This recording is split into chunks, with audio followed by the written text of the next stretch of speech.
Hi guys, ayan, kita yung pangalan ko. Vivian. Oh, dalawa lang to, kaya yung ating i-unboxing ay saglit lang. Hindi siya abutin siguro ng 10 minutes. Kung hindi ako magkikwento ng matagal-tagal. Yan, nakaready na yung mga dadalhin natin dyan. One hand lang tayo sa 1 by 1. Nasira na to. Ayaw na pumasok. Oh my gosh. Sira na yung doorknob.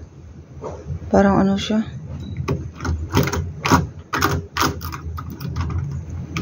Wait nga lang, di man to kasama sa vlog. Ito na. Ay. Kakainom ko lang ng kape. Nakita yung kape kanina. Tapos, kumain din na pa. Ganyan kami ni Kim. Ayan siya, o sa baba. O tara, baba tayo. Maraming abubot. So, kasali yan sa vlog. Alam niyo ito, diba? So, ayan o. Yan. Pangalawa ko na siyang suot. Sinuot ko nung nagpunta kami ng Seoul. Yung sa acupuncture niyo umanin.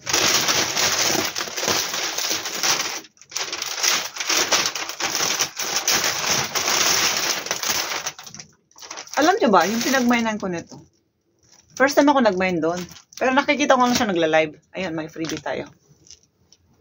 Hinaway ko baga. Kasi, nagmain siguro ako Friday ng gabi. Tapos, may pimple.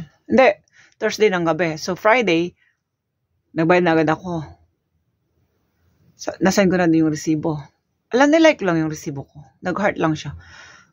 Tapos, tinanong ko, kailan po isisend yung tekpe? Kailan po tekpe? Ganun. Walang sagot. Nag-thumbs up ako. Wala pa rin sagot.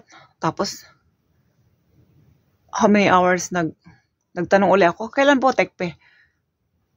Siguro after how many hours din sumagot. Sabi,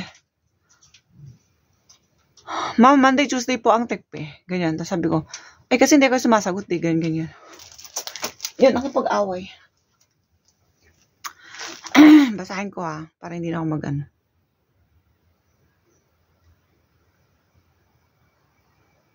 Check ko. Wait lang, nako, dumadami yung ano. Ay, hindi ikaw. Wait lang, saan na ba yun?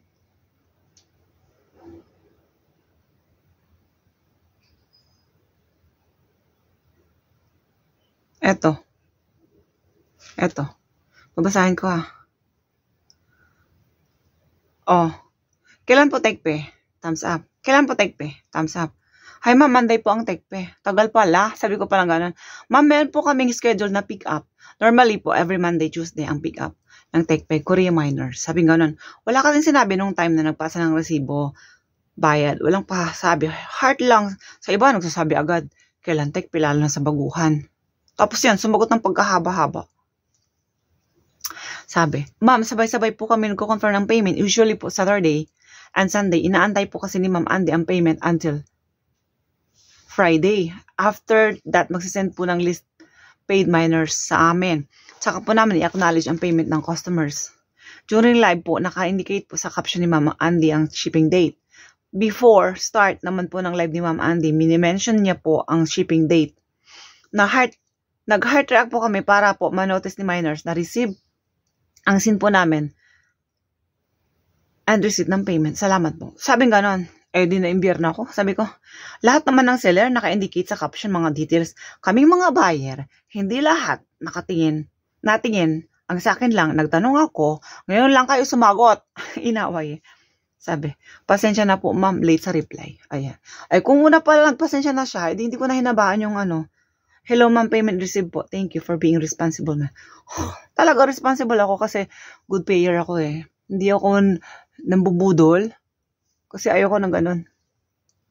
Pag nagmain ka, be responsible na bayaran mo yun. Or, wag kang tumingin, wag kang manood ng live para hindi ka alam mo yun, parang hapo. Nahingal ako. Hindi ka ma-tempt na bumili. Ganun yun. Okay. Andy part. Hindi na ako bibili dito. After ma-receive ko to, i-unfriend ko na siya. Hindi na. First and last ko siyang pagbibilhan. Saka, dalawa, diba? Ayan, dalawa pala yung kanyang ano. Ayan. Ayan. Sa tingin ko, hindi naman karamihan yung minors niya. Eh, ganun sila. Pag ganyan kayo, di okay. Set siya. Set siya. Bakit ako bumili nang wala namang pangalan ng Florida, USA, ganyan? Pero made in Korea din siya. Kasi, ito kasi, pang-alis ko yung pupunta ng ospital, aalis kami nila kumunim, ganyan. Ito, pag dito lang sa bahay, if ever may bisita, ganyan. Ayun. Made in Korea naman daw to eh. So, ayun. Oo, made in Korea. Yun nga lang, hindi siya yung ano, type na pang-alis. Sukot pa naman. Kami sila sabi, 5 minutes na agad. Ito siya yung black muna. Ay. Parang ano, yung tela niya, hindi siya cotton. Parang mainit. Ayan o. May tunog-tunog pa siyang ganyan. Hindi siya cotton. Parang kagaya ng ano, yung kay dahon. May si dahon na iisip ko. Kasi meron siyang yung wash and wear niyang sinusuot lagi na beng-beng naman yun. Ayan siya o. Walang bulsa.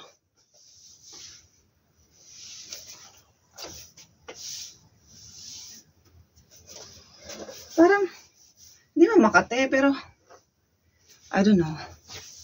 Mainit. Parang mainit sa katawan. Kaya siguro manon. Manon to eh, tsaka yung isa manon. Kaya 24 binayaran ko. Kasi, manon. Pakita ko nga kay Kim.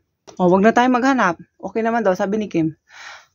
Manon kasi siya. Tapos yung kanyang pants, hindi siya wide. Pwede na yan. Kasi dito sa mga, ito, yung Florida, Brooklyn, 30K. Kasama na tekpe. Yung iba, 28K, 29, 30K na din. Diba ang diferensya? Ito manon lang, 10K lang. Ito 30K. So, 20K ang diferensya. Pero, made in Korea nga din lang. Pero, hindi maganda yung kanyang tela. I don't like it. Yung tela niya, parang makati kasi. Pero, pwede na. Sabi ko nga, pambili ko lang ng kape to. Ganon. Let every moment inspire you. Oh. Let every moment inspire you. Toros. Para siyang may double, no? Hindi, ano siya? Nakadikit. Okay, yung isa naman, yung puti. Parang pangbahay nga lang to eh.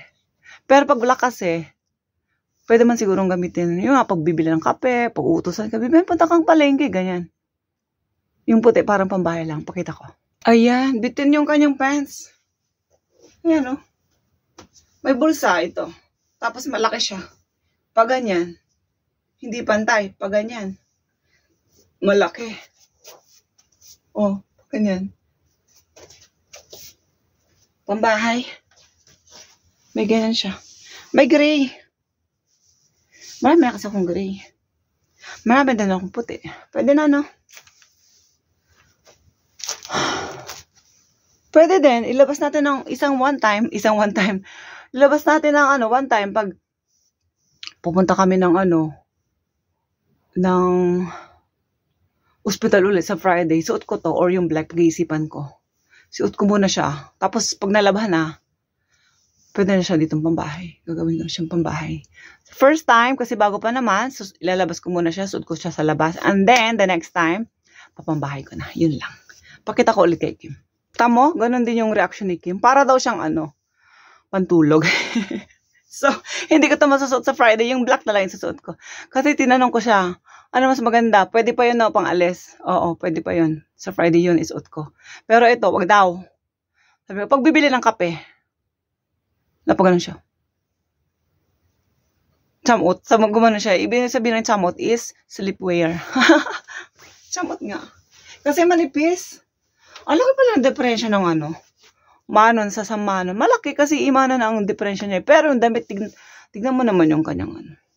Yun lang guys. Thank you guys for watching. Bye-bye. Picturean ko na lang to.